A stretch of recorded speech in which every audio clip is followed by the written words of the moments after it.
What's going on, man? This is Mikhail, the Memory Maker, and I'm here with TCP Podcasting, one of the up and coming podcasting shows. If you're not watching them, man, you're losing and missing out every day. Get with them or get left behind.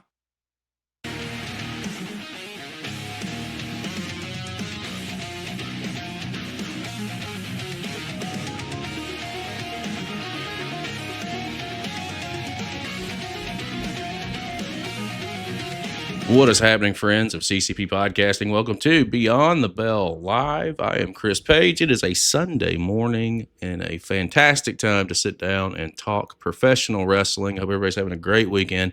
Lots of great wrestling going on all over the country today or yesterday. I had a 7-hour content day.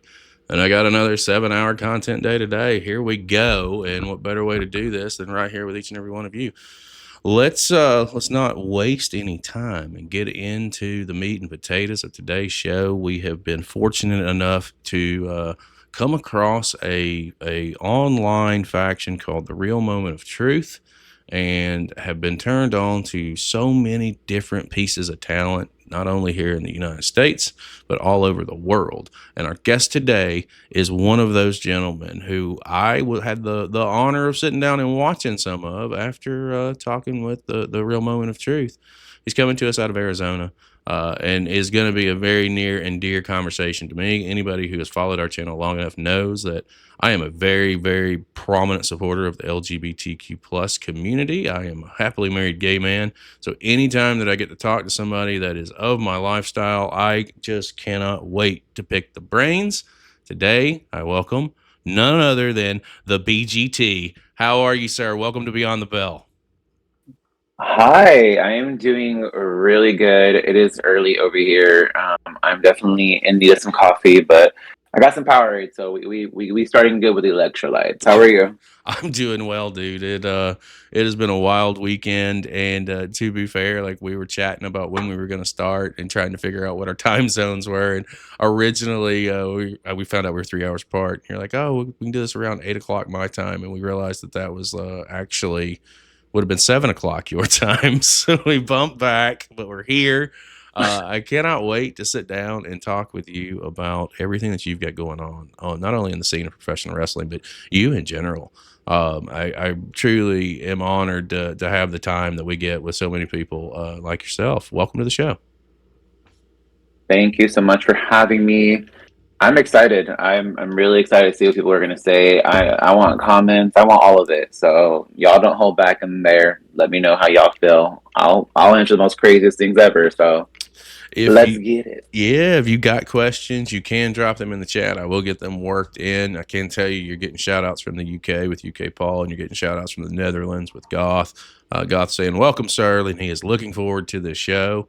And I figure we'll get started right at the top. And then usually when I have the conversations with everyone who comes on, I like to know where you fall in love with professional wrestling and where it intersects with you and what drew you in. What's your earliest memories? Jeez.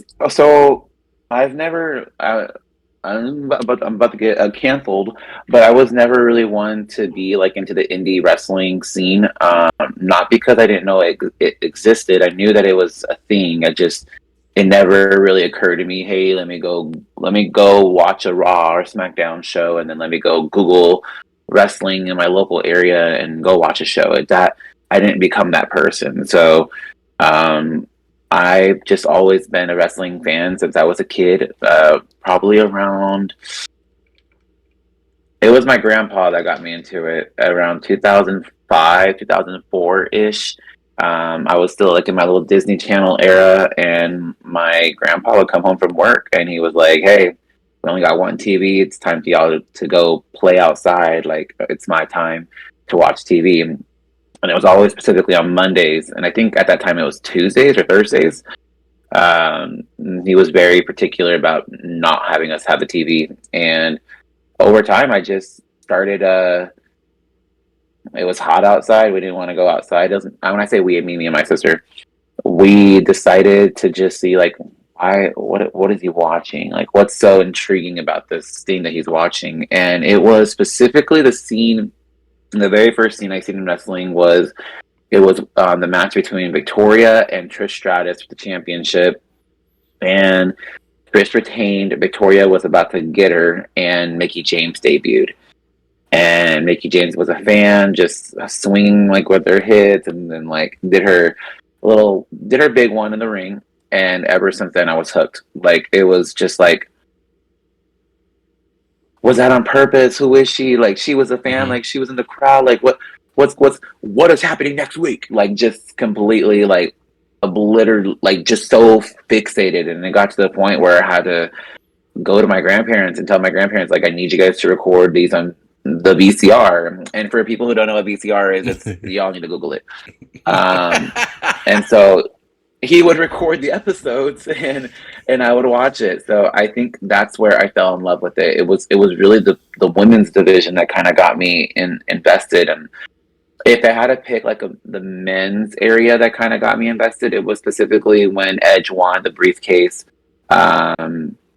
And they were having like this Triple H won, and then John Cena won the title, then Edge won the title, and then went back to John Cena the next. Like it was when they were having like that little trio of swapping titles every single month. That was very good. And then I think the first match that made me genuinely cry was like Shawn Michaels versus Ric Flair. That was a very and I didn't even like Ric Flair. I mean, just as he was a heel, so I didn't like him as a heel. As a fan, I didn't like him. But then yeah, so I think that's when I fell in love with wrestling. Indie wrestling is a whole different story, but professional wrestling, it was definitely that way. Well, you say a couple things right there, and I have to call it out. We've got Toddy in chat, Crown Prince Sam. You name dropped his favorite women's wrestler of all time, Trish Stratus. And then he's probably cussing me because it's not Trish Stratus. But women's wrestling is something that you two have a passion for, as well as myself. I think women's wrestling was underrated, and still kind of, they've had to fight for so long to get the opportunities that they're getting now. It's really great to see, and to know that your fandom starts with the women's division, and just how passionately I know that Sam is about women's wrestling. We are getting another women's wrestling program up off the ground on our channel, just because it is crucial and it's critical. I think that's great, and I also like the fact that when you jump into the Edge, what is it, Edge, Triple H, John Cena, kind of just going all over the place. I remember that too. Was a good little underrated story too. But to know that that's where it starts for you is great, and it's a good starting point for kind of where we're going with our conversation, because from there it starts to, at some point it starts sinking in that you want to try and get into professional wrestling. And what does that look like for you in your area specifically? That's an interesting story that I love telling people about. So I had a relationship and we broke up. So we broke up around like September, August ish. And I was just kind of like in that, hey, like, let's go do something. Let's go hang out, trying to kind of like take the mood off your breakup vibe. And when me and him broke up, I was going to Charlie's, which is like a very popular club in Arizona. It's very well known in Arizona. I think there's some in Denver. I think Wrestle Drag does them in Denver, and they also do them here. Events. So I didn't know what Wrestle Drag was, and that's kind of where everything started for me. Is I was on my phone, just minding my business, and out of nowhere, I just saw an advertisement for seeing Wrestle Drag, and it was like, watch drag queens wrestle, and I'm like. And in my head, I'm like a huge RuPaul's Drag Race fan, like watch every episode. I'm a huge wrestling fan. I was watching every episode. So it was like, what? In my head, I was like seeing drag queens be like, just the stupidity of it just definitely intrigued me. And it was like, oh, it's going to be during Pride Month, because our Pride Month is not in June. Our Pride Month is in October. And so I was like, I have to go. Like, I'm going to go. I tried to bring so many people to come, and unfortunately no one was able to make it. So I was like, you know what? I'm a gangster. I'm going to go by myself. And I went and I realized that it wasn't drag queens wrestling, though one drag queen did. That's my girl Moxie. It was a drag show and then a wrestling match, and then a drag show and a wrestling match. So it was like within sequences. Okay. fell in love with it. I think what really kind of grasped me was that I never known wrestle like in WWE when you go to like a show, you don't see John Cena outside in the front marketing his shirts or nothing like that. So Mm-hmm. after wrestling, you've seen people like Moxie and all the other wrestlers that were there um, selling their merch. And I was trying to go towards Moxie at first, but Moxie got bombarded. So then I turned around, and his partner in that time was Brittany Brooks. I was like, you know what? She did great. She's amazing. I'm gonna go talk to Brittany Brooks. I talked to Brittany Brooks. I got her card. It was like her little marketing card, and I paid, whatever. I was saying like she did great, and I just asked her like I just couldn't help myself but ask like, and I think this is what triggered her to ask this question after. But I basically said like, hey, like, how do you get here? Like, how did you get to this spot? Because like I'm trying to comprehend. And she just looked at me and she was just like, well, are you a fan or are you more than a fan? And I'm like that was my face reaction was just so blank, and I think she knew. So she told me to follow her on Instagram, and she was like, there's a little link that's on my page. Should I give me a little follow? And because of the heel that I am inside, I just followed the link and I didn't follow her at the time. So I ended up buying the and she just told me about I'm just kidding. She's like, there's a place called AWF. She's like, you go there. It's like it's a 1-day trial, or you can do a month trial. If you don't like it, then you can say you did it for you can say that you did it for a day. So I ended up going, and yeah, I mean, I went, and they just couldn't get rid of me, and there starts my journey. I became the baddie that I am today. When you say AWF, that's Arizona Wrestling Federation. Am I right? I just want to make sure that I'm correct on Oh the yeah, acronym. there's two of them. Sorry. Yeah, Arizona Wrestling Federation Academy is where I got trained. I think there's, in my understanding, don't clock me, Arizona. I think there's only 3 places to train in Arizona, and that's Arizona Wrestling Federation, the PCW guys, that's what we call them, and then there's a school in Tucson where I think Thunder Mountain Wrestling trains their people too. There obviously are rings that people can go to, but I think those are the only 3 places that actually do like genuine training instead of like just going to like someone else's ring in the backyard. Okay, yeah. No, see, I love to know about all different kinds of companies because it's what our platform is. It's independent wrestling. We started in Australia and have worked our way here to the States, and it keeps getting bigger and bigger and bigger, and the well is deep. And it's good to know as you're starting with the Arizona Wrestling Federation, as you get into training, what are some of the difficult things that you had to overcome, and or vice versa, other side of that question, what was stuff that came naturally to you when you start going through that process? Oh my gosh. Well, for starters, I feel like I was doubted since day one. I feel like the first day I got into the wrestling ring, I got doubted. I feel like there was another person that was there with me who was also like a day oneer. And it was real funny because my coach tells me to this day, he was like, the minute I met you, he was like, you were with somebody else. And he was like, and I saw him and he was like, yes, this is what we want. This is going to be good for us. We want this. And then I looked at you and I was like, thanks for the $25. Thank you for the 1-day session. Thanks for paying the bills. And so when time elapsed, well, first of all, let me just say this: that homeboy didn't even go back the next day. He never came back. Mm-hmm. He started a day one. He ended a day one. Laid out his ass was gonna come back, and it was me. I walked my sexy ass there next week, and I was like, "Hey, what's up? Your little doubters here."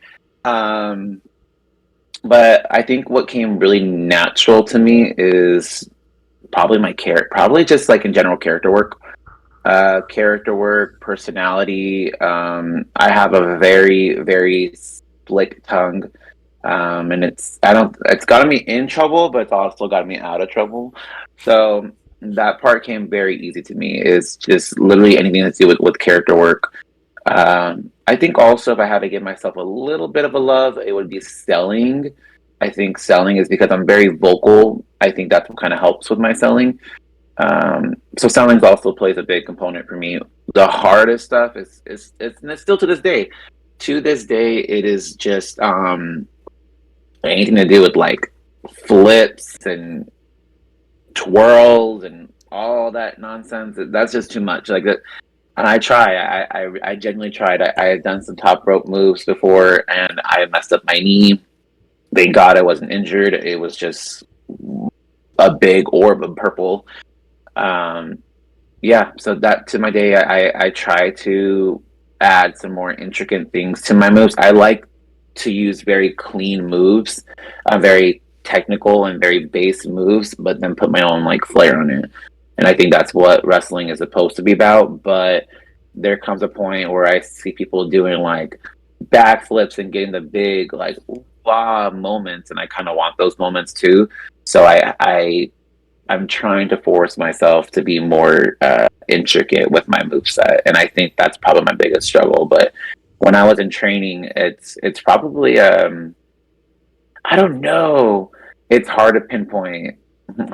I don't know why I don't even know why they got me. I'm a mess. I'm a firm believer of still training every day. Like I'm still in training. Like I still train every day. Obviously, I'm on the road and I'm doing other stuff too. But I think anyone can get better. You can be in the game for 10 years. There's still things you should do. There's some things I found out a 10-year wrestler couldn't even do a backflip outside of the ring, like when they get clotheslined. And so everyone has their kryptonite. I think my kryptonite is up and over specifically. You want me to go up and over these ropes? Like when I see wrestlers like get on the rope and they jump over their feet, girl, if I did that, I would land on my face first. Like I ain't got no hops on me. Okay, like I may be Latino, but I got no hops on me. So don't. Yeah, that's my kryptonite. Don't have me hopping. I used to always play to your strengths, man. That's what I used to do. Like I was not an aerial guy. I would do some stuff off the top. Don't get me wrong, but I would not do. I was not a slingshot over the top rope guy. I was not a suicide dive guy. I was gravity is not my friend. So I like to keep my feet planted. But I can do just about anything else. No, so I get it 100%. You're talking about like I gotta try to figure out what I could do to get that pop. I just could jump off a fucking balcony and there you go. You got it. Yeah, that's just it. I can't. I very early in my career, I decided to choose life, and I decided to choose survival and attached joints. You know, like you want a suicide dive, I better win the title and I better get the lottery. Like I better be the biggest payout of your match if I'm doing some sort of suicide dive. I don't mind bumping outside. It's not gonna see me doing a suicide dive. Do a moonsault outside. I'm like, if I may be going to the moon, but the moon's gonna come down on Earth. It's gonna fall. That's not gonna be pretty. That's what I used to say. No, I used to say, just give me a microphone and so let somebody come out and punch me in the face, and I'll be all right. I can do that all day. Yep. Very slick mouth. My mouth gets me in trouble in wrestling, though. I swear. Well, I mean, I don't know. Like, it really depends. Like, it depends on the situation. Like, I look at that as a twofold. If it's something that's going on behind the curtain and you're standing up for yourself, ain't nobody gonna stand up for yourself but you. If you constitute that as trouble, I don't look at that as your mouth getting you in trouble. I look at that as you standing up for yourself. Okay, so like I didn't want to pivot this close into the beginning of the show to this piece of the conversation because there is a lot of stuff that I do want to talk about. But you're a part of the LGBTQ plus community. I'm not going to sit here and pretend that a lot of companies are welcoming of that. I'm not going to pretend that stuff doesn't exist even to this day. So if you're having to stand up for yourself behind the curtain to a promoter, that's not your mouth getting you in trouble. That's you explaining what is acceptable and what is not. Right. No, I don't know which promoters are anti-gay. I'm assuming it's just the ones that don't respond to me when I reach out for marketing purposes. And I'm not bothered. Like we have so I didn't know we had a lot of gay wrestling companies that are very supportive or just in general very gay. But we do, and so I'm very grateful for it. I'm not bothered. But at the end of the day, like if a promoter doesn't like me because I'm gay, it's like, okay, y'all, if I have a dick up my ass, you gotta get this dick out of your ass out first. Like, you know, like it's not a big deal. Like, I thought it was great. That was a great line. That was a great line. It reminds me of Carlos Mencia. We say, if you take a dick, you can take a joke. And it was one of those jokes that I still use to this day. Sometimes, depending on the audience. But yeah, take more dick. where does BGT come into your equation? I can already tell. I like your personality. I feel like if you and I were to meet up on the outside world and go have a drink somewhere, it would probably be a life of a party between your personality and mine. It would probably be a pretty funny sight. I am imagining that you have encompassed a lot of yourself into BGT, and I don't know, and that could be very presumptuous of me to assume that. But how does the BGT character come to life? Honestly, I think the reason why I had a very early debut in training was because BGT is me. Like, you have to find your own differential between who Tony is and then who BGT is. But by the way, the T in BGT is Tony, so they're both named Tonys. My personal self, like I had to find a way to realize how different I was from my character, because when I came in, I was just like, I'm just gonna be me. Like, I'm a bad bitch. Like, I'm funny. I'm cute. I'm awesome. Like, you know, I'm all these things. And I know that internally, on the inside, I had to work on bringing it on the outside.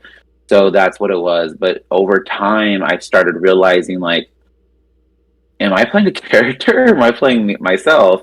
And it's really just playing an extended version of myself. Like, I am a very, like, I want to wear basketball shorts and like a shirt. I want to relax kind of person. And BGT is more like, I want to look bougie, and I want to look good, and I want to make sure I smell bomb.com. I want your man, and I want your dad and your uncle. Like, that's BGT is just very much a hyper fixation of what Tony is. And sometimes Tony is just kind of chill, and I have my moments where I'm very fun, but like I have my moments where I want to be alone. I want to be in my bed because I feel like I give so much energy to the world. I need my own like recharge moment.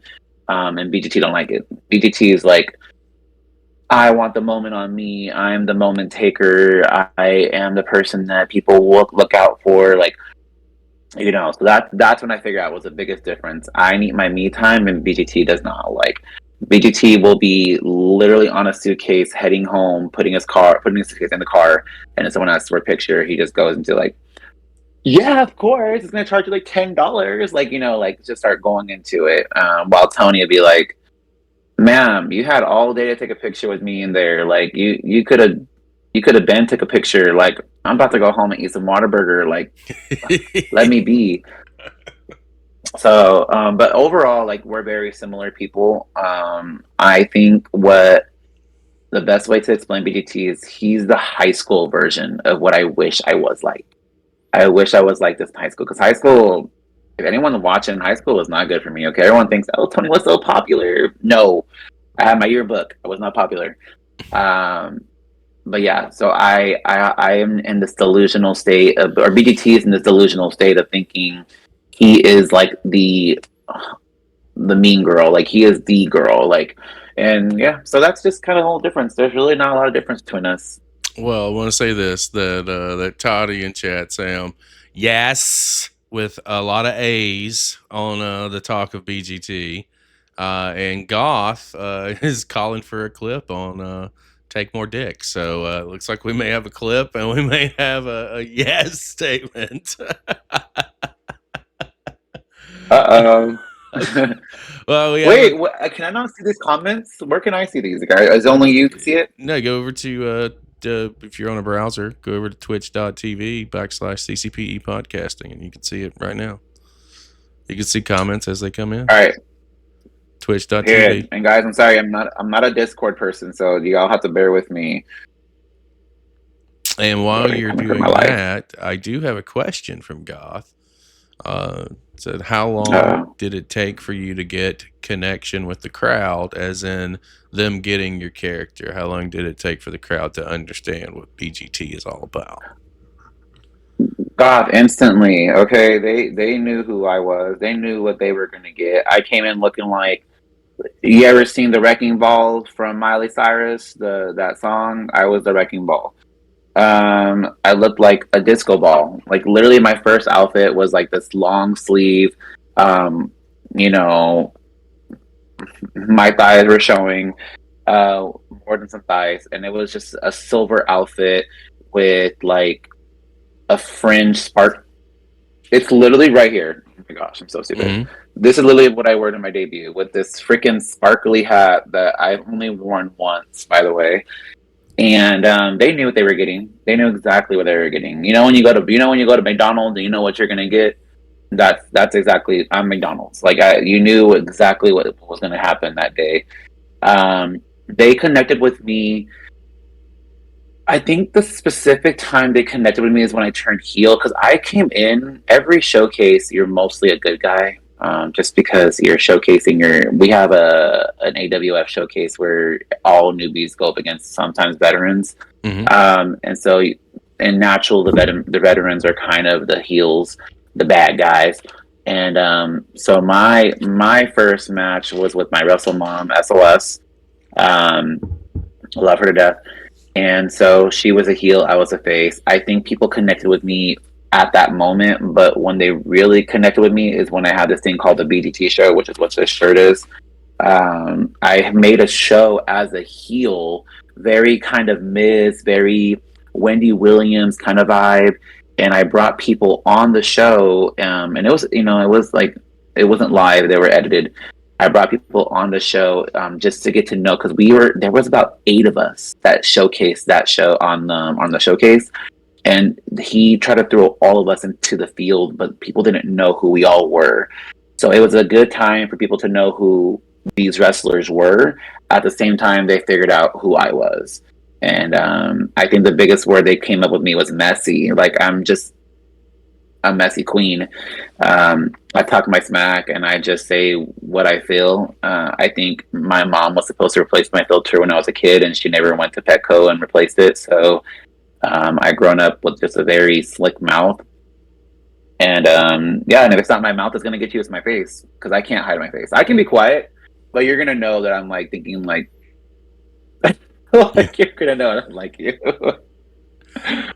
Well, let me ask you Yeah, this: I don't even remember what that was. as you're talking about, the hat and the debut, what does that look like for you once you get through all the training and the AWF says, "Hey, man, you ready to do this?"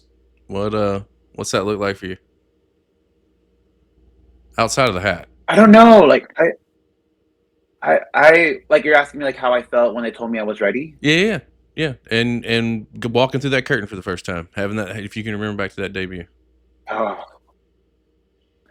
well, so literally the like 2 weeks before we were ready, they told me that I was part of the showcase, and I was just like, I am, like, me, moi, like, because I think I was only like 4 or 5 months in training, so I had a very small like showcase. Like I was like beyond a newbie, but I just learned real quickly, and I've always focused on the basics. That's the one thing I don't like is, oh, we'll get into that later. I'm sorry.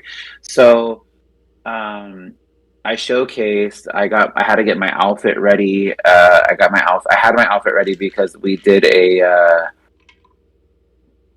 like a personal training with Gabe Sapolsky, which is like one of the bigger like hiring people of WWE. So we had a seminar with him, and so I already had my outfit ready. So I was ready. The gear wasn't a problem. The outfit was a problem. The problem was 2 weeks before we had to start. I just didn't have a ring awareness at this one moment, and someone ran the ropes and launched me out, and I landed into a case of chairs, like just and I just landed on chairs, and the first thing that landed was like my wrist. So my wrist just went straight onto the case of chairs, and so this wrist is still kind of fucked up, if I'm being completely honest with you. But it's been about over a year, and that's so I my first match I was fighting with an injury, and so that's what was kind of scary. Just the fact that I was like, oh my gosh, there's so much moves. Like, how do I deal with this problem? I had to wrap it like 15 times. Like my hand was like lobster red in this match because of the fact that I didn't want to hurt it more. But it's scary. It is scary. I was booked with a woman, so therefore I was more towards the middle of the card, and I was scared. Like I was behind the curtain. Like if this is the curtain's behind me, like I was behind it. It's like I'm like trying to fix my arm, my wrist, and then next thing you know, my theme song comes on, and I'm just like, oh my gosh, what do I do? Like for a small moment, I was just more like, I can run right now. Like I could leave. The exit's literally, I can just go. Like, but then over next thing you know, like it was all in your head. All those doubters come in, like you're not good, you're not this. Like if you all watch Inside Out 2, anxiety was taking over. Okay, she was in them little control buttons, and I just, I don't know. I guess Joy must have elbowed that bitch and was just like, "Nah, I'm taking over." Because next thing you know, like there's just comes like this little switch in your body that just goes like, "Let's do it," and you just turn around and you just enter. I didn't enter the way I wanted to enter. I was way off the entrance line. The theme song, like the part where the beat drops, I came in way beforehand. The cool thing about the showcase is it really is just like your family and the other wrestlers' families that are there. They're not. A lot of them are not wrestling fans. Most of them are just fans of your wrestling family member. So that's what makes it kind of easy. And it, yeah. So I was very happy with my first match, and I just knew I had character. Just a minute. I had SOS laughing in there, so it was really good. Like I really enjoyed my first, but the jitters does not go away. It doesn't go away until you're about halfway through the match, because even when the bell rings, like you're like, no, okay, we're going, lock up. Like, yeah. So like the bell is the scariest part. That's when things get real. That's when it's like, okay, well, we'll see if your memory serves you right. Like, this is when people are watching you. If this is where, like, okay, he's been paying all this money every month for training. Let's see if it pays off. Oh, okay, he says he's good. Let's see. Then you have the wrestlers who are the veterans who are in the back, literally watching your show or watching your match, judging the shit out of you. So when you're done with the match and your family loves it, and your wrestling person that you're wrestling says you did a good job, then you got to go in the back and deal with all those other motherfuckers and their damn minds and their opinions. So that's, I mean, it is what it is, honestly. I was never an opinion guy. I based my shit anytime, and it's not that I wasn't trying to take instruction or anything like that. Like my day, I wasn't. I tell people all the time, I was never like the most popular guy or the biggest guy. And I broke it in Alabama, and I toured all over the South, of Florida, Georgia, this whole little area. And I was never like the be all end all. Don't get me wrong, but I knew what I was doing, and I never, when somebody's like, "Oh, you need to do this, you need to do this," and I was like, "No, what I need to do is what I did tonight." Did I get a reaction? Yes, I did. Did my opponent get a reaction? Yes, they did. Did the match get a reaction? Yes, it did. That's a success. Doesn't matter where it's at on the card. Doesn't matter anything about it. Did all those three things happen? They all did. So that's a success. So I did what I needed to do. I did my job. And that's the way I conducted things. And I thought that it was, just nature of the beast. I don't really ask for a whole lot of opinions. And if somebody walks up to me and says, "Hey, do you want an opinion on something?" Then I'll have it up to myself to say yes or no. But just to come out and say, "Oh, you did this, you did this, you did this." Well, I didn't ask you for that. Not being disrespectful. You know? No, I mean, I'm the same way. I'm like, if I can't, I'm still trying to get this whole thing going. But literally, I'm just that person where if you don't want my opinion then don't like. Basically, if you want an opinion, ask for it. I'm not going to give you an opinion because everyone has one. Everyone has an asshole, so I get it. Everyone has an opinion. So I just don't. If you don't want it, then don't ask for it. And if I didn't ask for it, then I'm gonna. I feel like if I'm not gonna. You can ask. I feel like to me, if I didn't ask for your opinion, I have every right to tell you to shut the fuck up. Yeah. No, I agree. If I wanted your opinion, I'd ask. Well, you get I don't know. You get the ball rolling. You say you started coming in as a baby face, but they turned heel. So let's talk about that for just a few minutes. What's from your perspective? What's the easier role for you to play? Me, I was always a heel. I never was a baby face. So that's the only thing I know, and I always felt like it was easier to be hated than be loved. So interested to see your perspective because you played both sides of the coin. So I'm a heel. I'm a heel, but I'm not a good heel, and that's simply for the fact that people like me as a heel. Mm. In Arizona, the motherfuckers here are crazy. Like Arizona, they want the bad guy to win. They root for Maleficent. They live for Gaston. If you're the worst piece of shit ever, they're gonna root for you more because I don't know why. And it's an Arizona thing. Like I've been to Nevada, I've been to Cali, I've been to Mexico, I've been to some places, and they're like, we get the format. We boo this guy. We love this guy. Arizona, they're like, nah. We don't like the good guy. We the guy always wins. Let's have the bad guy win. So as a heel in Arizona, it was my favorite because it just allowed me to be an asshole. Because in the ring, my assholeness wasn't movesets. My assholeness was my mouth. Like I just talked a lot of shit. Like I had a match with Roy Davidson as my first. That was my first heel match, singles match, and I was dressed up like a cheerleader, and people were just like, they were confused because people were like, "Do we cheer? Do we hate the cheerleader?" Or, and then they realized that the way I spoke and the way that I basically degraded my opponent. They knew that I was a bad guy, but they didn't care. They cheered for me. They were just like, yeah. And I'm like, shut up. Stop cheering for me. And be like, well, you're a cheerleader. And I was like, yeah, you wish you could be one. You wish you could be with one. How about that? Like, I would just talk some, and they were just like, yeah.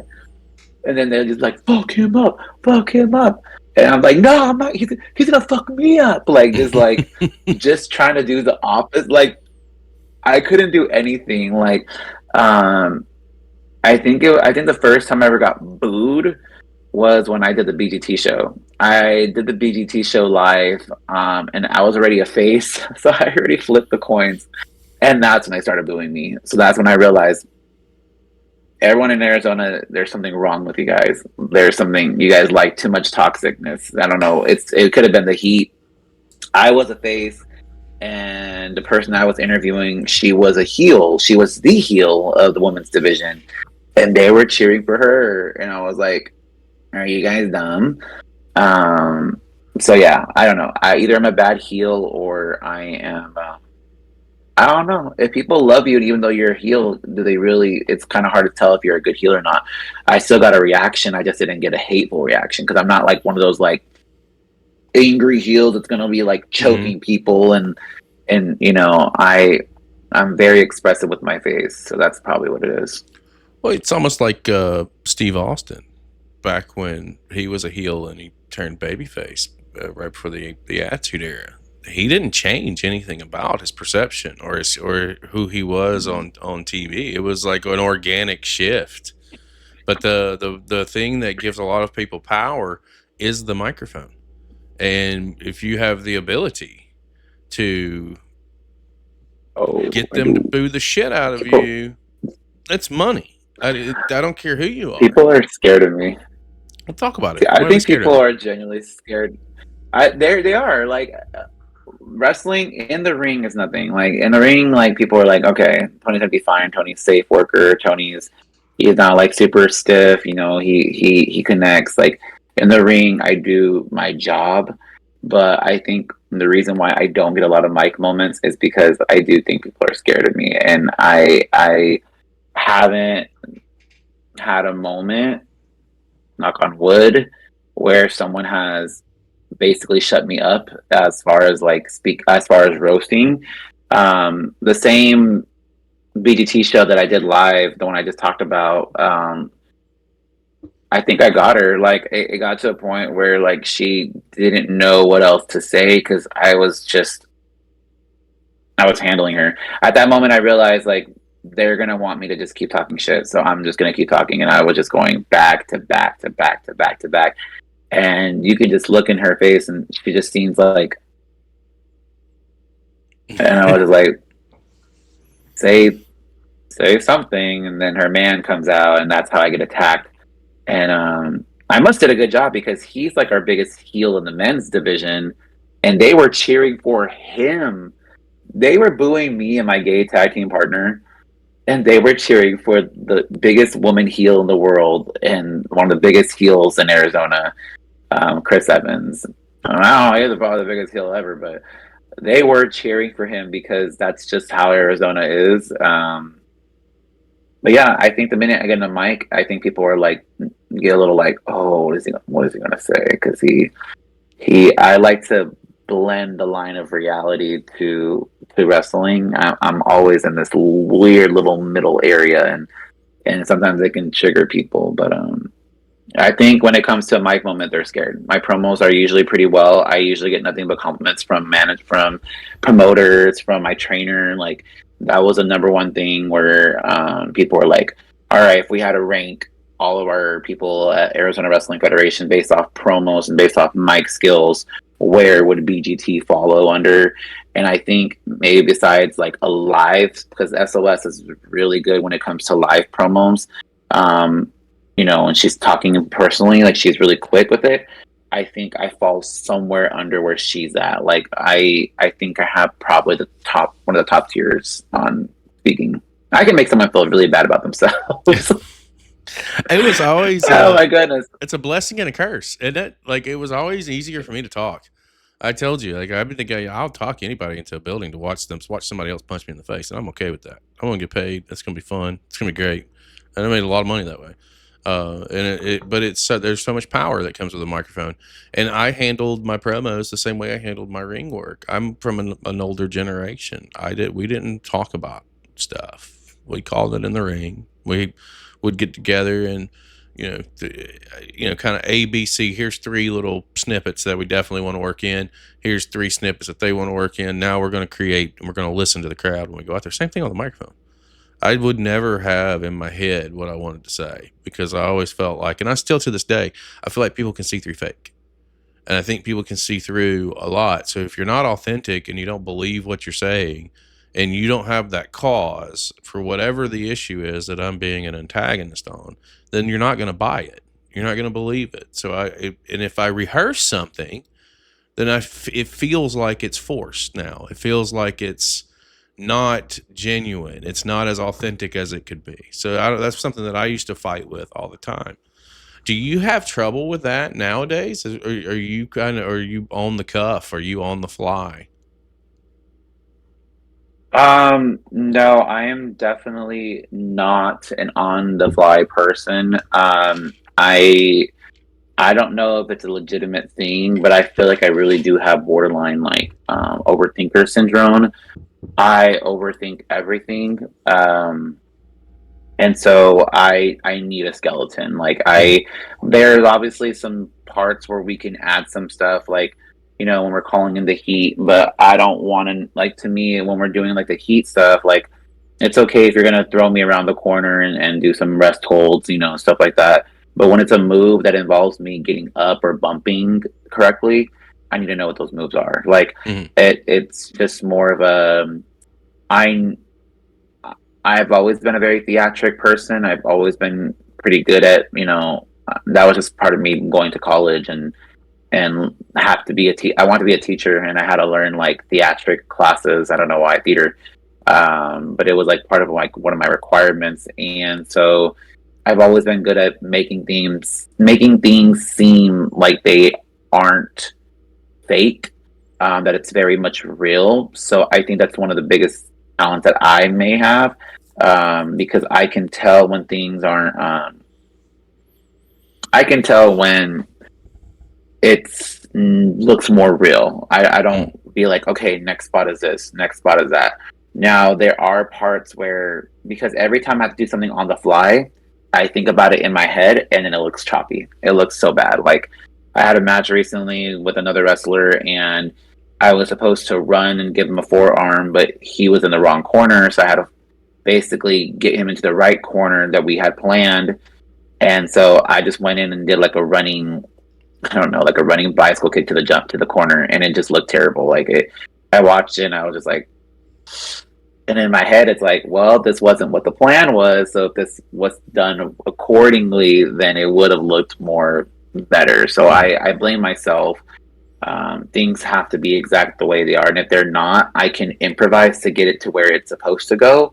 But that improvisation, it looks not as clean as the planned as a planned arrangement. And I get people forget the matches all the time, but I think that's the one thing that's going to piss me off one day is if the match starts from the very beginning and you already forgot what the fuck we're doing.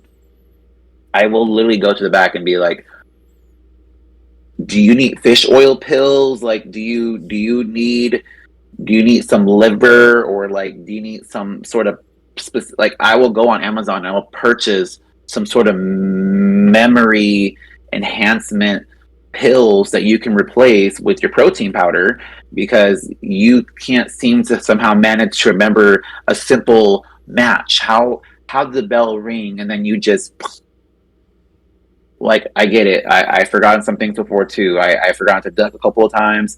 I've even forgot the ending of a match one time, but not the beginning. Like, damn, bitch, you need some help. Like I'm about to buy you that little color thing where you have to remember which button Simon says to press, because there's no way that you should be forgetting the beginning of a match, and I think that's crazy. But that's just me. Goth from chat says that he's impressed that you have the ability that can make a heel get cheered. That is talent. And then he also has another question for you. Is there anyone from wrestling that you use as an influence character wise? No, not really. I think the one thing that you always say, Chris, like, don't plan anything. The one thing I've always planned is when people are going to ask me a question that I feel is very personal and deep. And that's like the one question, like, who do you grab inspiration from? And if you look at WWE, if you look at TNA, and this is before AEW, you look at like New Japan, ROH, you look at all these companies and you think, there's someone like BGT out there. There isn't. There's literally no representation, not of just LGBT, but like of people like who I am. Like, there was no one that I have drawn inspiration from on the bigger brands that have made me feel like I want to be just like this. Like, everyone wants to be like a Seth Rollins. Everyone that wants to be like The Undertaker and Triple H. Everyone wants to be like, you know, all these people. I didn't have anyone to really like be like, I want to be just like this. This is who I want. I think the only person that I kind of, there's three people that I draw inspiration from on the bigger leagues, and it has to be at number one, The Miz. I draw a lot of inspiration on his show. That's what kind of got the BGT show going. Was I wanted to make a show where I just kind of roast people, because he doesn't really interview people, he roasts people. So I was like, I want to make this and let people know, like, this is a roast show. Number two would probably be AJ Lee. And that's just more on her aesthetics, more on her aura, and more on her energy. She had this way about it. Like a lot of my maneuvers, not my move sets, but the way that I move myself in the ring is based off of her. And Miki James. I've been a Miki James fan from day one, and I love her so much. That would be like a dream to even get just to see her. I'm not a big like Mark where I see a wrestling person was like, oh my god, like that. You know, no. But Miki James, I think that might be the one to be like, can I please hug you? Like, please. Like, that is a person that I would be a mark for sure, is Miki James. I'm a huge Miki James fan. Well, let me ask you this about Miki James: is it the hardcore country Miki James, or is it the stalker Miki James? Definitely a stalker. I had a love for the hardcore country Miki James. We didn't have cable. Again, I had to watch a lot of stuff at my grandparents' house. And he just was not a TNA guy. He was only WWE. So I didn't get to see that Miki James when she left to TNA. I was always more WWE fixated. But I got in as YouTube kind of became a big trend, and you got to see a lot of the wrestlers' matches on TNA and such. I started watching a couple of her things. So um, I liked her TNA run. I just preferred her WWE run, and it was the specific beginning. She had the best debut out of any women's wrestler I've ever seen in my life. Like, she just came in and not even being like a freaking, like, she's one of those wrestlers that doesn't need a title. She could invest in you so well without having a title run.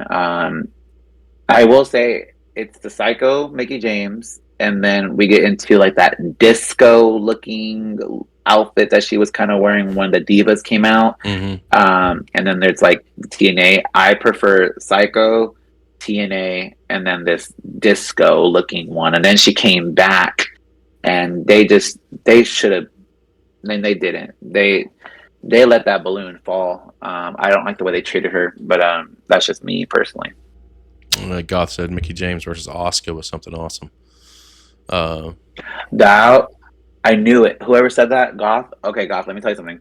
I knew when Miki James debuted on Friday when it was, I think it was Becky versus Alexa, and they were in a cage match, and I think Miki was wearing like that blue outfit. I knew it was Miki from day one. No one does that seismic kick or that twirling kick and does like that weird like stance that she had. You're gonna have to watch it, because I know you're gonna be like, yeah. The minute she stood like that with her hand clawed out and like her arched back, I was like, oh, that's Miki. That is Miki. If that's not Miki James, I will stop watching wrestling. And I was a little scared when I said that, but then like, I knew that it was Miki James from the beginning. That Asuka match versus Miki was amazing. That's how you treat a star, and they should have treated Miki James like that, and they didn't.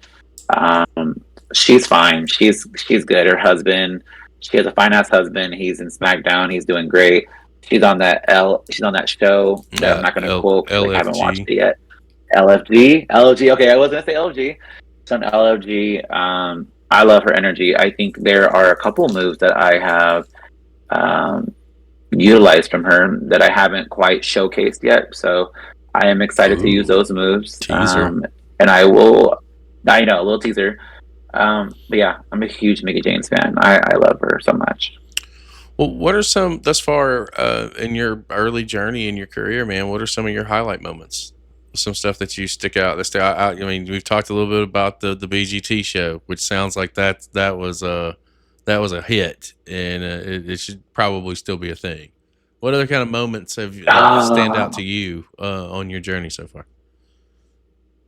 The BGT show was just such a very, I think people would say that was a very diplomatic thing of me to do, because people didn't know who I was. They didn't know what I brought to the table, and they didn't know what I could do. So people knew who I was just based off my character before they got to know who I was as a wrestler. And that was what I wanted. I wanted people to kind of bring me on board for how I said things or how I spoke than how I did things in the ring, because I knew that I needed a lot more work in the ring. So now that time has marinated and I've gotten better in the ring, now they're like, okay, we already know this guy can talk his shit. Now this guy can wrestle his ass off too. But so the BGT show, I have to pay homage to it. I love it so much. I don't know if it will come back. It's a lot of editing. It's a lot of, we need a spot. I was able to do it in AWF. I don't think AWF is really wanting to continue it for now. I don't know. We haven't had that conversation in a while. But BGT show was one of my biggest highlights as far as a character. As far as a wrestling, I want to say Thunder Mountain. There was a fatal 4-way match for the Thunder Mountain tag team titles, and I was a champion there for 2 minutes and 46 seconds. There was something that happened, and me and my tag team partner became tag team champions, and they had to bring out another ref to recalibrate the match, and because we weren't supposed to win. But I got to the back, and I was like, the promoter's walking by me. I'm like, I didn't do it. We didn't do it. We didn't do it. And he's like, no, I'm not mad at you. I'm not mad at you. And he walked by, and we're like, and I talked to my partner, and I was like, how are you? And he's like, I'm fine. How are you? I'm like, I don't know. I kind of lived for the moment. Like I was happy. Like I had that title up, and I was just like, I felt like a bad bitch in that moment, even though it was supposed to happen. And I have that footage too of when we won. I was just more like it was just like it was hilarious. I gotta like, know the story. Who screwed up the finish? I gotta know the story. Oh my gosh! It wasn't even the wrestler. It was the referee. Oof. And I know referees get a lot of hate. I know, but like this was not a good one because, first of all, I won that title by a sidewalk slam, so it was giving very much like ooh baddie. But it was supposed to be a sidewalk slam. I gave him a sidewalk slam and I gave him a pin. His tag team partner gave me a kick to my head. But his tag team partner was, I guess, kind of late to the movement. So as I had him up, it was 1, 2, and then kick, and then 3. And so I guess from the referee's perspective is he still kind of had me. I was still on his body even though I got kicked. Mm-hmm. So yeah, the people that the funny part is the people that ended up winning those titles as intended were the ones that we pinned. So we never, I love it. And literally that was the last time that my tag team partner was like, hey, like I kind of want to do my own thing. Like it's nothing personal. Like I kind of want to go do singles to other places. Like I'm not going to come back to Thunder. And I was like, oh, okay. So I thought I was going to lose a booking, but the promoter's like, no, it's fine. We'll just keep you. Like, you know, we'll put you in the singles. Like we think you have the energy for it anyways. And so I was cool with that. So we never got to retouch that match with the tag team champions at that time. And I guess they had to split up too, because I think one of the tag team partners ended up going out like to the eastern side of the states. I know it's Xander Phillips and TGP. I don't know his tag team partner. I'm so bad. Is it TL3000? Yeah, they ended up splitting up. Yeah, there you go. Uh-huh. I literally watched their split up match yesterday on a Down the Rabbit Hole, which is another program that we film. Legitimately just saw them yesterday and was exposed to their work yesterday. This is how crazy fucking wrestling is. It's small. It's a small world. It's a small but big world. And so I know I can go down in history and say that I beat them. It was me that pinned them, and I will stand by that. I am still technically in the books as a Thunder Mountain Tag Team Champion. That is my first title reign, the smallest title reign. I'm making history. But yeah, I really got to enjoy. That was a very fun moment, and even though it was a fuck up, it was one of my favorite moments, honestly. Well, you know, some of the best moments are the moments that are not meant to happen, but they do. Absolutely. And you figure it out. You make it work from there. Listen, we've talked a little bit about wrestling, a lot about wrestling over this last hour or so. I have a question that, you know, maybe it's not necessarily wrestling related, but it's one that I want to ask anyway. And I ask this because there's so much that goes into professional wrestling that a lot of people will never see.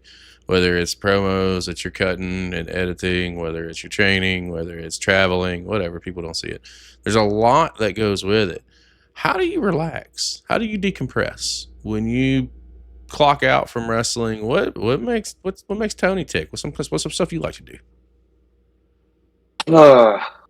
Well, I wish I could just wrestle and not work, but unfortunately that's life. Yeah. So when I'm not at work and I'm not wrestling, I hate to say it, but I do no, I'm not gonna say it. I go to the gym, but I don't go to the gym to relax. Like, I'm not one of those people that's like, I'm trying to better myself. I'm trying to become an awesome human being. I'm all alone and I'm all of it. Like, no. Like, I'm not gonna say that. The gym is not my friend. I hate her. I see the gym as doing taxes. It's what you need to do, but you don't want to do it. Um, yeah, sometimes you don't do it. So the gym, no. When I think honestly, I just like to be home. Like I love just staying home and just being in my bed, catching up on stupid. Like right now, I'm going through a Worst Cooks of America telethon. I don't know what's going on with that. I just finished. I just caught up on One Piece, not fully. I just caught up on One Piece, and so ultimately, I'm just I'm just home. I love the movies. Don't get me wrong. Like my favorite thing to do if I have money, because money plays a big factor. If I have money, if I got some coins in my pocket, I love going to the movies. Go to the movies. I'll get a big old icy, like a freaking diabetes size cup size of icy with the red and blue swirl. And don't give me. I will judge you if it doesn't look cool. Okay, like I need the swirl to look pretty. I'll get a big old popcorn, not a large, like a medium. They're like, "You want a large for $1?" No, I want a medium. I asked for a fucking medium. I want a medium popcorn, and then I have like my own little seasoning, and I'll just watch a movie and then just eat popcorn and eat icy. Like, there's something about being in the movies, and I'll even go alone. Sometimes I want to be alone. That's the number one thing.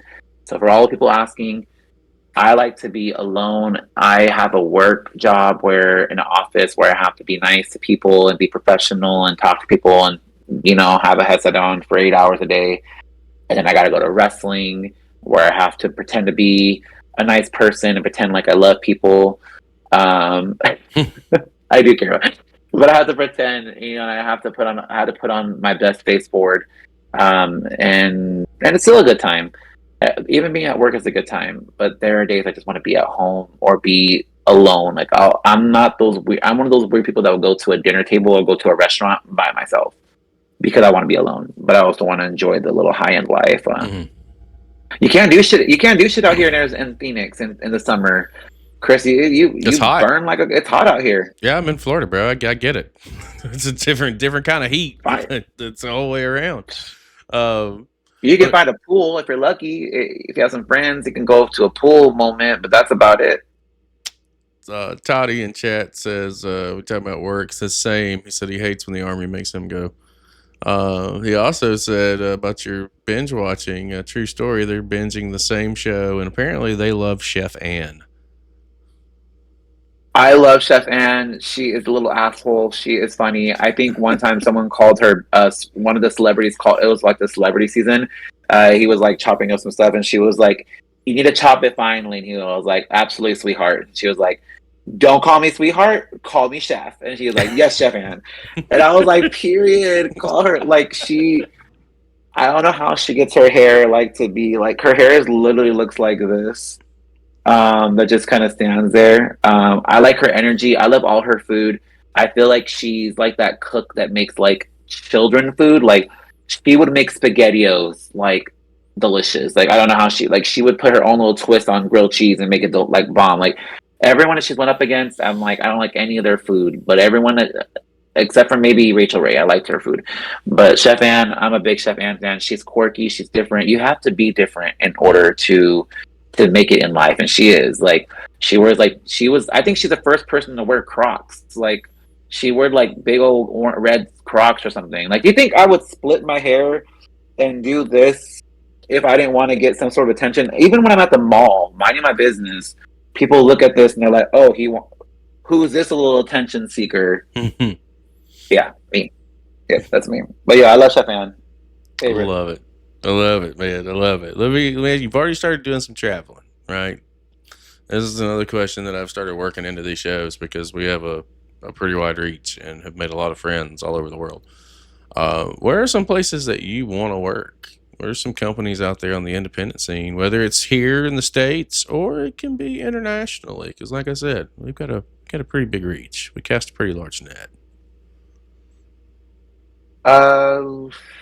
Well, I think if it's international, I would really love to at least go to a AAA show, or I call it AAA, an AAA show, just to kind of get the vibe out there. I work in 686 in Lucha, so I just feel like it'd be really cool to kind of see the company that WWE is kind of working with. I feel like that may be my way in, maybe.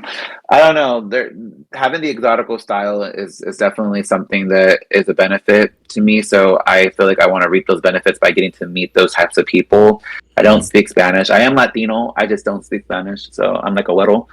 Um, if it's in the States, I really want to get in. I'm trying to get into Pride style. The Nevada scene is very hard to get into. I'm starting to gather. I don't know what I have to do. Like I don't know what or who I have to do to get up into the business. But I definitely want a Nevada booking. Give me my Nevada booking. If I have to hurt Gypsy Mac or Dante King to get into that booking, I will do it. Okay, I will destroy them. Um, that's like my short term goal. My short term goal is definitely to get into Nevada somehow. Okay. I already kind of broke into California a little bit. We're making our way to Cali. I have Texas literally next week. No, this coming week. So that's going to be fun. I really want to I want to do Washington. I don't even know if there is wrestling in Washington, but I want to go to Washington. I want an excuse to be like, hey, let me go to Washington. There is, because Ricky Ricky Aguilar, Mm-hmm. he is from Seattle, Washington, I think. There's also a lucha guy that I forgot his name. He was at Lucha Vaz. I forget their names. I'm so bad. I'm a bad human being. Mm-mm. I want to go to Seattle. That's my long term goal. If I have a wrestling match in Seattle, Washington, or somewhere in Washington, I'll be like, okay, We've this checked one off the manifestation list. is happening. Well, Yes, and then eventually I'll hit the eastern side. We were Goth. I know you're still in chat. I want to need for you to dig up feds in Washington.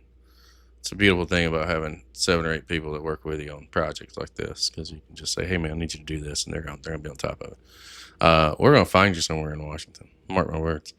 It should just be a cheaper flight. I mean, I would have loved to go to Florida and New York. Like all those other places on the eastern side would sound like so much fun, but like it feels very I don't know, like someone paying a flight for me to wrestle is kind of like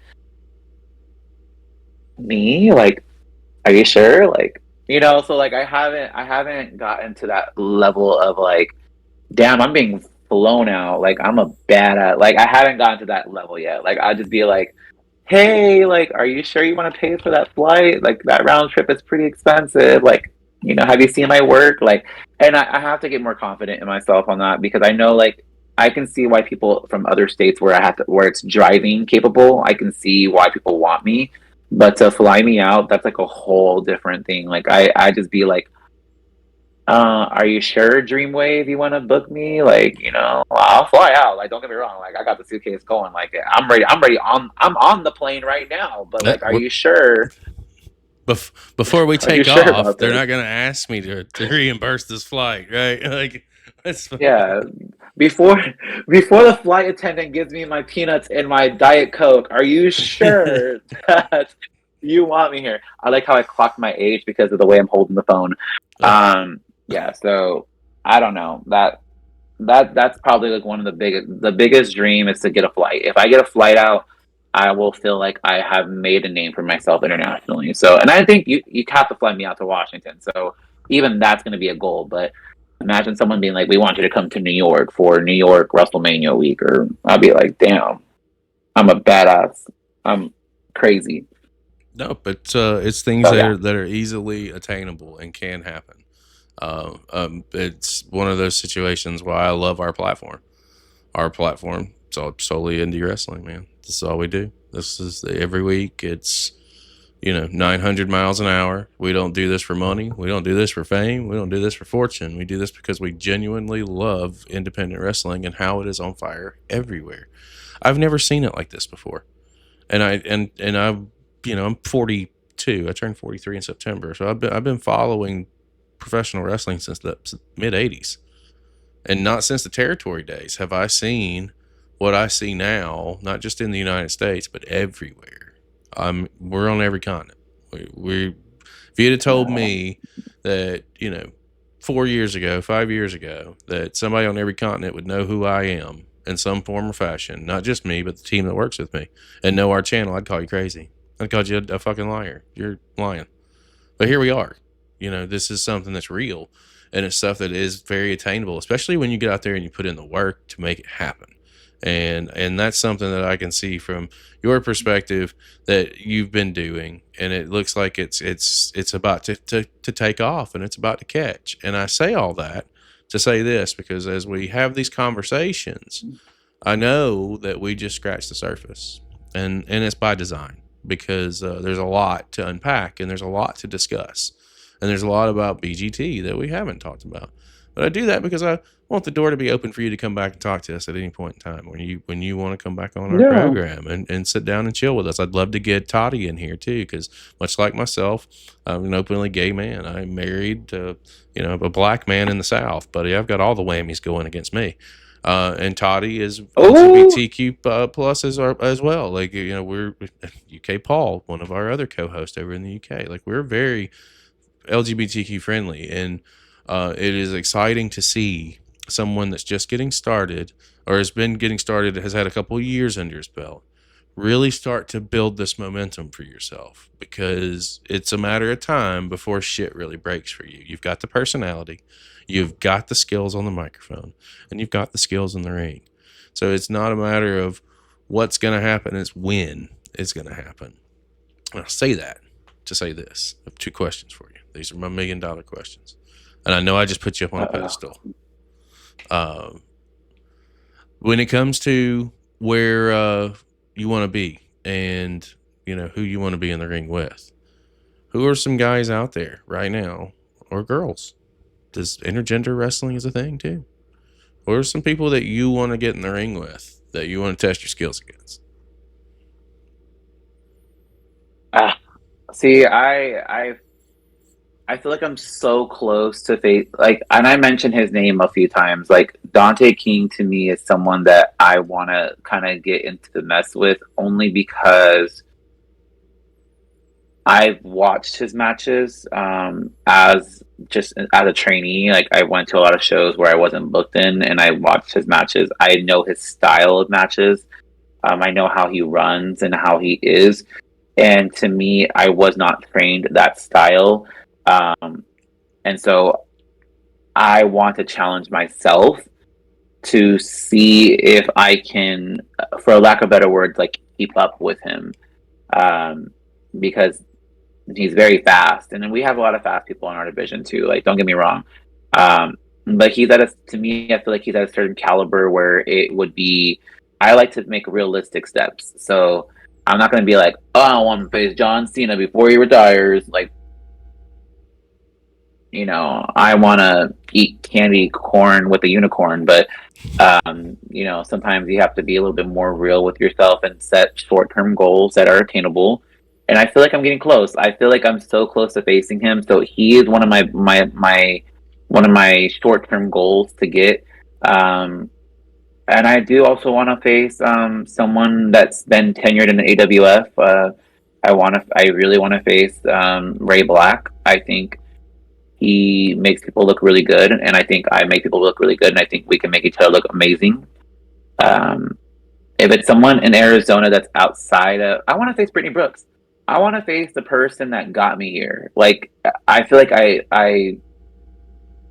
will go down in history and say she helped me get to where I am, or helped me get to it. But obviously the hard work was on myself. But I think the only way I can pay that back is to have a match with her. She saw something in me. At least she could have said anything. She could have said, like, she didn't have to ask me if I was a fan or more than a fan. She could have just been like, oh yeah, there's a school, you can Google it. She knew what she was doing. She knew what she said. She got me invested. I think it'd be great for me to have a match with her. If it's a woman, it'd be her for sure.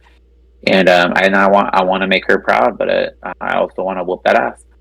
And but yeah, I think those are my very short-term goals that I would like to face people that I think are obtainable. I didn't expect her to go to freaking Impact TNA already, but so she may not be as attainable as I thought.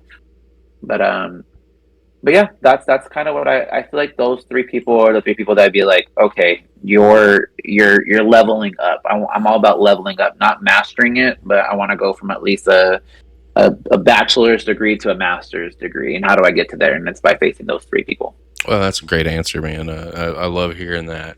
And the backside of that is, I ask everybody this question as well. And this one, it may not sound like a fair question, but it will be, because I'll give you my answer as to why I'm asking it once you give me your answer, and then it'll all make sense. And it's very simple. It is, who should we be watching from your perspective? People that you've been in the ring with, maybe you've trained with people, could be hidden gems, according to BGT. Who do you think we should be watching? I mean, I want to put a little selfish plug and say, watch out for my tag partner, Maverick, the unbranded bull. Yep. Because he's great. He's awesome. If I can label him as the number one thing, his biggest pro is just his etiquette, and not like a wrestling, but just as a person. Like, he's respectful, he is professional, he is engaging, he is sweet, he treats everyone with a lot of love. I think people should look out for him. He's making some pretty good strides, and I feel like sometimes I utilize him, and I'd be like, hey, like, tell him about me. But so like I definitely utilize him, and I think he utilizes me. We utilize each other. We're a great tag team. I would love to go across the world with him. I think he is someone to look out for. He is my muscle. I am his cute factor, I guess. If it's a woman, I do still stand on this field, and I think people should watch out for SOS. She's a threat. I was her first match back and when we did the whole Gabe Sapolsky match, she was the person I had to match with. So she was my first ever match with a front of people, like wrestlers, and she was my first ever match in front of people. She is my wrestle mom. I pay her a lot of stuff, a lot of debt. I think people should look out for her. She is immensely talented, and she just makes people like. She's just really good. I mean, I don't know. I can't even handle one personality. That bitch got to handle three. So people have to watch out for her, and I think she's going to be great. All right, and then if it had to be someone outside of my own people, because I'm not trying to be all like all sucia, I'm going to have to. Oh wait, hold on. I gotta give me a second, because I can't think of people that I'd be like, man, this person's going to be a freaking star.